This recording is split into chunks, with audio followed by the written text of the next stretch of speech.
hasratku, rinduku memuji, memuliakan. Shalom Bapak Ibu dan Saudara yang terkasih. Untuk kali ini saya mau membagikan kepada kita bahan diskusi yang telah kami lakukan dalam persekutuan, dalam ibadah yang kami lakukan. Pembahasannya dan pertanyaannya adalah mengapa Yesus harus dibaptis. Nah, kita coba lihat di dalam Matius pasal yang ketiga ayat yang ke-13 sampai dengan ayat yang ke-17. Saya bacakan bagi kita dengan versi Alkitab tahun 2023. Ini terjemahan terbaru dari Lembaga Alkitab Indonesia atau LAI. Saya bacakan ayatnya bagi kita. Matius pasal yang ketiga ayat 13 sampai 17. Pada waktu itu Yesus datang dari Galilea ke Yordan kepada Yohanes untuk dibaptis olehnya. Namun Yohanes mencoba mencegah dia, katanya, "Akulah yang perlu dibaptis olehmu, tetapi engkau yang datang kepadaku." Jawab Yesus kepadanya, "Biarlah hal itu terjadi sekarang, karena demikianlah sepatutnya kita menggenapkan seluruh kehendak Allah." Yohanes pun menurutinya. Sesudah dibaptis, Yesus segera keluar dari air, dan pada waktu itu juga langit terbuka, dan ia melihat Roh Allah turun seperti burung merpati dan hinggap di atasnya. Terdengarlah suara dari sorga yang mengatakan, "Inilah anakku yang terkasih, kepadanya lah aku berkenan." Bapak Ibu, dari pembacaan kita ini kita bisa mendapatkan gambaran secara mendasar mengapa Yesus harus dibaptis. Di situ disebutkan ini adalah kehendak Allah. Itu yang pertama-tama paling mendasar dulu. Kenapa Yesus harus dibaptis? Karena memang ini adalah kehendak Allah. Karena ini kehendak Allah, maka itu harus dilakukan, harus digenapi oleh Tuhan Yesus sendiri dan Yohanes Pembaptis. Maka Yohanes pun membaptis Tuhan Yesus Kristus. Kemudian yang kedua, untuk menyatakan kemesiasannya di muka umum. Jadi secara khusus nanti kepada Israel sebagai pernyataan yang sah bahwa dia adalah raja yang dinantikan itu, bahwa dia adalah Mesias yang dijanjikan kepada bangsa Israel dan kepada seluruh umat manusia di dunia ini. Ketika selesai pembaptisan itu, disebutkan di situ Roh Allah turun seperti burung merpati dan hinggap di atas Tuhan Yesus.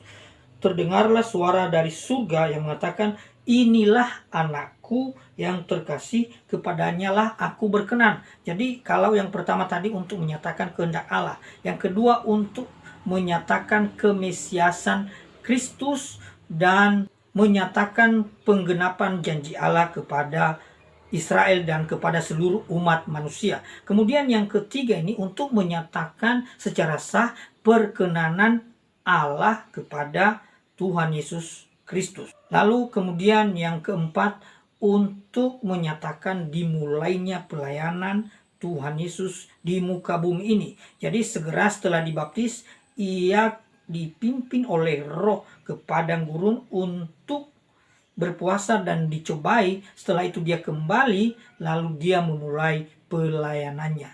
Setidaknya ada 4 alasan mengapa Tuhan Yesus harus dibaptis. Ini sedikit berbeda dengan pembaptisan kita.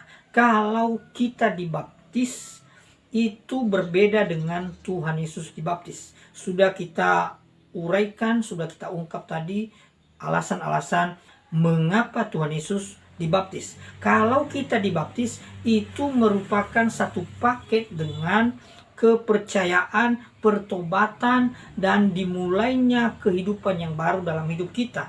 Jadi baptisan kita adalah sebagai tanda pertobatan. Tetapi Tuhan Yesus tidak perlu bertobat karena dia adalah Allah sekaligus manusia yang tidak berdosa. Jadi Tuhan Yesus tidak perlu pertobatan. Dia dibaptis untuk pernyataan dimulainya pelayanan di bumi ini. Sedangkan kita dibaptis sebagai tanda pertobatan. Amin Bapak Ibu. Dan di akhir ini saya mau sampaikan pesan bahwa baptisan entah terlaksana atau tidak, entah percik atau selam, itu tidak penting, itu tidak harus mutlak.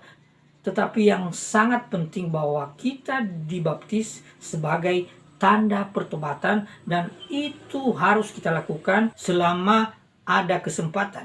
Memang ada orang-orang percaya tidak mendapat kesempatan untuk dibaptis, seperti orang di sebelah Tuhan Yesus Kristus yang dijanjikan Firdaus itu tidak sempat dibaptis karena tidak ada kesempatan. Tetapi kepada kita yang ada kesempatan, kita melakukannya dan kita menggenapi seluruh rencana dan kehendak Allah dalam kehidupan kita. Biarlah kita terus memuliakan dan memuji-muji Tuhan seumur hidup kita. Dan hidup hasratku, rinduku, memuji, memuliakan, berjalan bersamamu selamanya.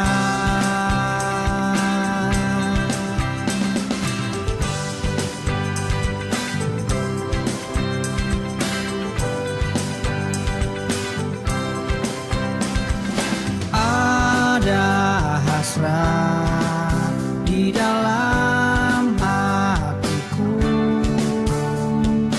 bersekutu denganmu.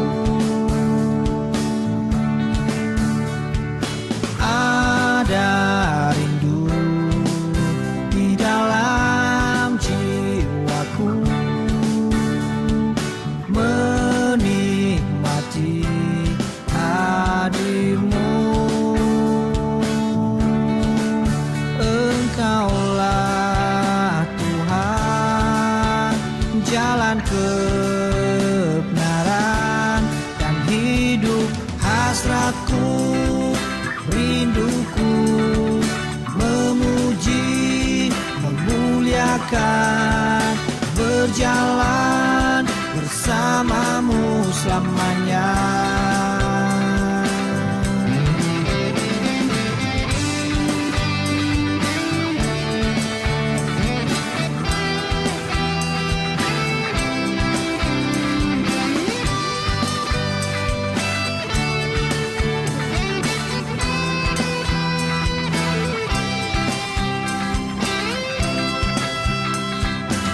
Hasratku, rinduku, memuji, memuliakan, berjalan bersamamu selamanya. Hasratku, rinduku, memuji, memuliakan, berjalan bersamamu selamanya. Hasratku, rinduku, memuji, memuliakan, berjalan bersamamu selamanya.